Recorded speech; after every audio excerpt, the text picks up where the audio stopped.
વડોદરા વાઘોડિયા નગરપાલિકા ચૂંટણી સભામાં રાજકીય ગરમાવો જોવા મળ્યો છે। વાઘોડિયાના ધારાસભ્ય દ્વારા ચૂંટણી સભામાં વિવાદાસ્પદ નિવેદન આપવામાં આવ્યું છે। ધારાસભ્ય ધર્મેન્દ્રસિંહ વાઘેલાએ વિવાદાસ્પદ નિવેદન આપ્યું છે। કમળ સિવાય કોઈને મત આપવાનું કહે તો મને કહેજો। ધર્મેન્દ્રસિંહ કમળ સિવાય કોઈની તરફેણ કરવા કોઈ આવે તો મને ફોન કરજો। આ અંગે વાત કરી છે ધર્મેન્દ્રસિંહે। તો ભાજપ સિવાયની કોઈ વાત કરે તો સીધો કરી નાખીશ તેવું પણ તેમણે જણાવ્યું છે। પેનલ તોડીને જીતનારને પણ પરિણામ ભોગવવાની ચેતવણી। સભા દરમિયાન પ્રભારી ઋત્વિજ પટેલ પણ હાજર હતા। ઘટનાને લઈને રાજકીય વર્તુળોમાં ચર્ચા તેજ થઈ છે। કોઈ એવો પ્રયત્ન ના કરતા બધાય કમળની પેનલથી ચાલજો।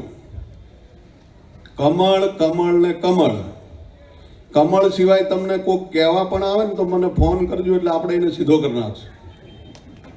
ભૂલથી જો તમને એવું કહેવાય કે મને એક મત આપજો, બાકી તમારે જે કરવું એ કરજો, એવો કોઈ પણ ઉમેદવાર તમને ફોન કરે અથવા તો મળીને કહે તો આપણે જીતેલો હશે ને તો એને ઘરે કાઢી મૂકશું।